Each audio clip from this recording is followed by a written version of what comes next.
Alors, nouvelle vidéo sur Windows 10 et Windows 8, et y compris 8.1. Donc là, je vous fais une démo sur VirtualBox, une machine virtuelle Windows 10 Arium. Bon, c'est pas trop normalement celle que je devrais prendre, mais voilà, j'ai que celle-ci pour l'instant en Windows 10. J'ai plus de Windows 10 sur un PC à moi physique. Donc je vous le fais voir sur VirtualBox et j'ai donc choisi Windows 10 Arium pour pas être trop emmerdé. Donc on peut on va dire on peut booster entre parenthèses. Oui, on peut booster. Et oui, quand je dis entre parenthèses, ça veut dire que ça va peut-être pas être flagrant. On peut booster un peu Windows 10. C'est-à-dire que en passant, on va regarder dans le moniteur de ressources tout ce qui est activé. Voilà, tout ce que les processus utilisent comme fichiers, notamment les exécutés, ici, tout ce qui est là, .exe, .exe, .exe, .exe. On va se contenter des .exe, on va pas toucher au svshost, voilà, ça on ne touche pas, vous oubliez. Si vous regardez bien, vous-même, vous devez en avoir beaucoup plus sur Windows 10, sur un Windows 10 classique, il y en a plein. Plus vous allez installer de logiciels, et plus vous risqueriez d'en avoir. C'est normal puisque vous installez des logiciels, donc il y a des fichiers exécutables. Et le problème, c'est que des fois, sans avoir le logiciel d'ouvert, sans que vous ouvriez votre logiciel, que vous en serviez, il y a un fichier exécutable qui est à l'intérieur du logiciel et qui tourne en tâche de fond. Mais le problème, c'est qu'il pompe de la mémoire et il gratte, il utilise un processus et ça fait ramer Windows 10. Alors déjà que Windows 10, au niveau des services svshost, il est rempli, donc déjà ça n'arrange pas le tout, mais alors là, c'est encore pire avec les applications que vous avez mis. Bien entendu, d'une personne à d'une autre, ce sera jamais pareil, sauf si vous avez vraiment le même Windows 10 et vous avez installé les mêmes logiciels. Après, tout dépend de vos réglages. Alors, pour ce faire, c'est pas très compliqué, mais c'est pas évident non plus. Il faut surtout avoir un minimum d'intelligence et écouter ce que je dis. Parce que des fois, on me pose des questions alors que la réponse, elle est déjà dans la vidéo. Bon, là-dessus, peut mieux faire. Bon, c'est pas grave, je le prends pas mal, mais voilà. Il y a des fois, je me dis, mais mince, je comprends pas, j'ai expliqué, mais voilà, je peux pas faire mieux. Je peux pas refaire une vidéo la même que j'ai déjà expliqué. C'est pas grave, on va passer dessus. Donc, vous avez ici plein d'exécutables qui s'exécutent de temps en temps ou tout le temps. Alors pourquoi je dis de temps en temps? Parce que des fois, vous pouvez très bien le voir, et puis des fois vous ne le voyez pas. Donc il va falloir faire ça, regarder de temps en temps. Par exemple. Alors quand j'ai de temps en temps, vous n'allez quand même pas rester regarder pendant 2 ans. Voilà, vous le faites pendant... voilà, quand vous y pensez, voilà, sur... je sais pas, vous le faites deux fois dans un mois, puis vous attendez le mois d'après, vous le refaites une fois ou 2 fois. C'est vous qui voyez. Là-dessus, c'est pas évident, je peux pas vous dire. Je peux pas vous dire d'y aller tous les jours. Donc, par exemple, je vais vous donner un exemple. Il va falloir, bien entendu, savoir exactement ce qu'est le fichier. Si on prend, par exemple, classique star menu.exécuter, ça, on sait très bien que c'est le logiciel qui remplace le menu affreux de Windows 10. Donc moi j'ai mis le menu démarrer ici, classique shell, façon Windows 7. Voilà, comme ça je m'y retrouve beaucoup plus aisément que cette espèce de menu démarrer de Windows 10 qui ressemble à rien et qui embrouille. Voilà. Donc là on s'y retrouve vraiment facilement. Ouais, si je fais ça, il n'y a pas photo. Hein. On a tout à portée de main. Ça on sait ce que c'est mon menu démarrer. Donc là je ne vais pas le désactiver, le bloquer. Le but de cette vidéo, ce sera de bloquer ces exécutables qui ne serviront à rien pour vous, les bloquer de leur exécution. Malheureusement, l'antivirus, si vous tournez donc avec Windows Defender, lui n'a pas d'option pour bloquer un exécutable, malheureusement. Le seul antivirus que je connaisse qui est capable de faire ça pour l'instant, d'après ce que j'ai testé, c'est DRWeb. DRWeb, vous pouvez bloquer un fichier exécutable. Ça l'empêche de s'exécuter. Après, ah ben, malheureusement, c'est le pare-feu de Komodo. Le Komodo, le pare-feu gratuit. Malheureusement, il n'y a que ça. Je ne connais pas d'autres. Kaspersky, ne comptez pas dessus. On ne peut pas. Et E7 non plus. Avast non plus, je ne pense pas. La version gratuite, c'est sûr. La version payante, je ne sais pas. AVG Avast, c'est pareil. Bitdefender, je ne sais pas. Je ne le connais pas. Je ne m'en rappelle plus. Et j'ai pas envie de... Donc il faut chercher, peut-être dans votre antivirus, il y a une option pour bloquer, et j'ai bien dit bloquer l'exécutable, c'est-à-dire pour empêcher qu'il s'exécute. Du fait de faire ça, vous allez gagner en ressources. Et donc, Windows 10, vous allez le booster un peu, puisque le fichier ne pourra plus être sollicité. Donc il va falloir regarder. C'est pour ça que je vous dis, c'est pas évident. On ne peut pas connaître tous les fichiers exécutables. Donc vous regardez. Et vous regardez ce qui vous semble un peu bizarre, on va dire. En bizarre, je dis ça entre parenthèses. Si je prends un exemple, moi, vous voyez ça? Celui-ci, je vais prendre un exemple, celui-ci. VLM CSD. Là, on peut se demander qu'est-ce que c'est. Surtout qu'on n'a pas d'information là. Au niveau de cette colonne-là, description, si on regarde là, on est bien avancé. Description. VLM CSD pour exécuter. Qu'est-ce que c'est? On ne sait pas. J'ai regardé sur Internet. Donc j'ai ouvert Internet. J'ai tapé ici dans la barre de recherche VLM CSD pour exécuter. Apparemment, c'est Microsoft KMS Activation. Apparemment, ce serait un auto-activateur de Windows. Alors, c'est pas moi qui l'ai mis, c'est incorporé dans Windows Arium. Voilà, ce n'est pas moi qui l'ai mis. Là, celui-ci, je ne vais pas y toucher puisque ça me sert pour l'activation. Justement, c'est ce qui active le serial de Windows 10 Arium, LTSC. Donc, on va faire un peu chute là-dessus. Voilà, on va faire chute. On va oublier. C'était juste un exemple pour vous faire comprendre à quoi vous attendre. Comme je vous dis là, tout ce qui est SVShost, ce sont des trucs à Windows, Microsoft. Donc là, vous ne touchez pas. Si on regarde ici, SMSS.exécuter, on n'a pas d'information. Donc là, pareil, il va falloir faire comme ça. Si vous voulez le faire, bien sûr. SMSS.exécuter. En général, je dis bien en général, vous allez tomber sur ce site ici, là. Et vous allez voir apparaître ici, par rapport à ce que vous avez tapé, ici SMSS.exécuter processus Windows, c'est quoi? Il va falloir, bien entendu, aller sur http www.fichier.net, processus machin. Et là, on vous donne le détail exactement de ce que c'est. Information du fichier, ici, qu'on recherche, SMSS. Donc là, vous lisez. Le processus Windows Session Manager, Session Manager,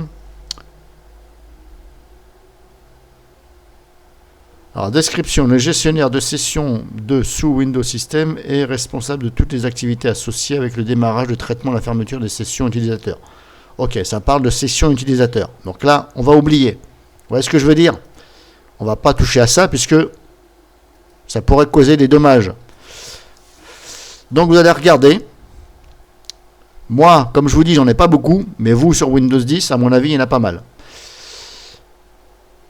Si vous en bloquez un, et que vous apercevez qu'un de vos logiciels ne fonctionne plus, eh bien, c'est parce que vous avez bloqué pas le bon. Manque de chance, donc il va falloir redépatouiller tout ça, et regarder lequel vous avez bloqué, pour de façon à le supprimer du blocage, parce que sinon, votre logiciel ne marchera plus, par exemple. Et c'est pas évident à savoir quand est-ce que il peut s'enclencher ou pas. Parce que comme je vous dis, des fois, vous pouvez le voir pendant 5 minutes et puis après il s'en va. Parce que il y a des logiciels, il y a même des choses de Microsoft qui tournent en tâche de fond que vous ne voyez pas. Mais le problème, comme je vous dis, ça tire sur la mémoire. Il y a des choses qu'il n'y a pas besoin parce que vous ne vous en servez pas. Alors comme ça, pour vous donner un ordre d'idée, si vous ne vous servez pas du Bluetooth, le Bluetooth qu'il y a dans les options de Windows, moi je l'ai sur mon Windows 8.1, j'ai Bluetooth. Bluetooth, alors attendez, le terme exact, je vais vous le retrouver. Alors là, je suis en train de regarder sur mon autre PC. Alors, vous ne le voyez pas, bien sûr, hein. Je ne vais pas mettre la webcam pour ça. Donc, je regarde par rapport à ce que j'ai bloqué, moi, avec Comodo Firewall. Donc, je vais dans le confinement automatique. Alors, je les ai fait tout à l'heure et je vais vous dire ce que c'est. Par exemple, j'ai bloqué. Voilà, ça s'appelle... hop, que je dise pas de conneries. Je vais agrandir ici. Alors, désolé, hein, vous ne voyez pas. Voilà, le fichier s'appelle B en majuscule, donc BTV stack tout accroché point exécuté. Alors, apparemment, ça veut dire Bluetooth quelque chose.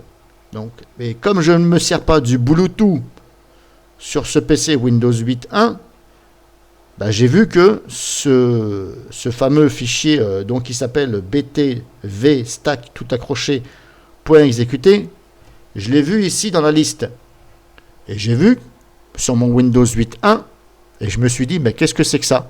Et j'ai fait quand même le rapprochement par rapport au nom, on peut quand même faire un peu le rapprochement. BTV, je me suis dit, ben, ça doit être Bluetooth quelque chose. Et comme je ne me sers pas du Bluetooth, ben, je me suis dit, ben, plutôt que qu'il soit utilisé par un processus et me consommer de la RAM et faire ralentir mon PC, je vais le bloquer, je ne me sers pas du Bluetooth. Donc par exemple, celui-ci, vous pouvez le bloquer. Je vous ai déjà fait voir par l'intermédiaire de Comodo confinement automatique. Il faut aller dans ma playlist Comodo et là vous cherchez quelque chose qui a le rapport avec confinement automatique. Et là je vous explique comment bloquer cet exécutable. Et encore une fois, comme je vous dis, si vous n'êtes pas trop expert ou vous avez peur, contentez-vous simplement des fichiers où vous êtes sûr. Genre par exemple, ben voilà, je vous ai dit le Bluetooth, si vous êtes sûr que vous ne vous servez pas de Bluetooth sur votre PC, et si vous voyez un jour qu'il est, quand vous ouvrez le moniteur de ressources, vous voyez qu'il est là et qu'il s'active, bah, supprimez-le. Supprimez-le de façon à ce que il ne soit pas utilisé. Comme ça, vous allez gagner un petit peu en ressources et ça va booster un petit peu Windows. Alors, je ne vais pas vous dire que ça va booster de 40% ou 30%, je ne sais pas. Tout dépend de ce que vous bloquez. Tout dépend de la puissance de votre PC, etc. Donc là-dessus, c'est tout ce que je peux faire pour vous aider. Et comme je vous dis, je vous ai déjà fait montrer. Et encore une fois, comme je vous ai dit, et je vous redis, si vous avez déjà un antivirus avec un pare-feu intégré, il va falloir désactiver le pare-feu de cet antivirus définitivement et mettre à la place le pare-feu de Comodo. Malheureusement, il n'y a que ça à faire.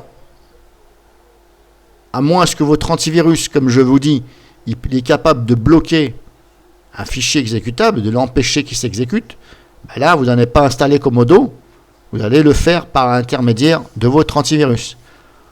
Alors, si vous ne savez pas si votre antivirus est capable de bloquer un fichier exécutable, eh bien, dans ces cas-là, mettez-moi un commentaire. En tout cas, je peux vous garantir que DRWeb, il le fait, et Comodo le fait. Voilà, que ce soit Comodo Firewall ou antivirus, il le fait normalement. C'est sûr et certain. DRWeb, oui. Comodo, oui. Le reste, comme je vous dis, Kaspersky, non. Je leur ai déjà envoyé un mail et ils m'ont dit non. Je leur ai dit de corriger leur antivirus parce que ce n'était pas normal qu'en 2020, un antivirus n'est pas capable de faire ceci. Bon, ils m'ont pas répondu. E7, ils m'ont dit, bref, c'est pas possible, je sais pas quoi. Bon, je vais pas chercher à comprendre, c'est pas possible. Ben, allez, rentre chez toi, c'est pas grave. Je vais opter pour quelque chose de plus, de mieux, on va dire. Donc c'est pour ça que je tourne moi avec DRWeb sur mes PC, chez moi, parce que je sais que voilà, je peux faire des manipulations avec les autres. C'est la croix et la bannière, voire on ne peut pas du tout. Donc voilà comment je peux vous aider. Alors comme je vous dis, il faut ouvrir le moniteur de ressources et regarder. Alors pour classer par ordre alphabétique, c'est pas dur. Vous cliquez ici sur processus. Quand vous cliquez, ça part de W à A en bas. Et si vous recliquez dessus, ça part des A à B, C, D, etc. Et bien entendu, ça va de soi, si vous êtes comme ça, il faut faire ça pour voir exactement ce qui est marqué. Et encore une fois, ne touchez pas au SVShost, ne touchez pas aux antivirus. Voilà, et vous avez la description ici. Des fois, il n'y en a pas. Si on regarde par exemple celui-ci, est-ce que je l'ai fait celui-ci? Oui, je crois que je l'ai fait celui-ci. Oui, il me semble que je l'ai fait. Donc ça, je vous l'ai fait voir. Qu'est-ce que je pourrais vous faire d'autre? Celui-ci, par exemple. Vous voyez? NISE.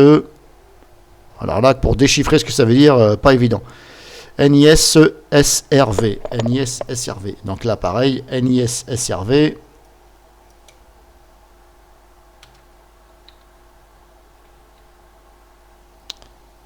Voilà, il est là. Vous voyez, des fois, il est connu. Et là, vous voyez, hop. NISSRV.exécuté. Alors attention, ne pas confondre hein, ce site-là ici et celui-ci qui est en rouge. Celui-ci, il est dit comme pas sûr. Donc ne vous trompez pas. En général, c'est la première ligne. Donc allez bien sur ici, www.fichier.net. Attention parce que voilà. Bon, je ne vais pas vous dire qu'en cliquant là, vous allez choper un virus, mais apparemment, il est signalé en rouge. Voilà, c'est pas moi qui l'ai mis, voilà, pas sûr. Donc ça ce sont les internautes qui auront remarqué qu'il y a des choses bizarres. Donc vous allez bien ici. Donc on avait dit NI machin, et vous regardez ce que ça veut dire. Information du fichier ici. Et vous avez ici aussi une description. Alors Microsoft Network Real Time. Bon, déjà, quand vous voyez Microsoft Network, déjà, dites-vous bien, hop, c'est même pas la peine, laissez tomber. Voilà, parce que ça, éventuellement, ça va vous créer des soucis et voir peut-être votre connexion Internet, etc. Donc, concentrez-vous sur les fichiers. Donc, voilà, moi, je ne peux pas vous dire lequel, puisque je ne sais pas ce que vous avez. Et encore une fois, comme je vous dis, c'est possible que, lorsque vous allez vous servir d'un logiciel, c'est possible que, si vous remarquez qu'il y a quelque chose qui ne fonctionne plus, vous avez un message d'erreur, et si c'est depuis que vous avez fait comme je vous ai dit, eh bien, il faut retrouver le fichier et puis l'enlever. Donc, j'espère que cette vidéo vous servira. C'est tout ce que je peux faire pour vous aider, pour dire booster un peu Windows 10, qui est très gourmand.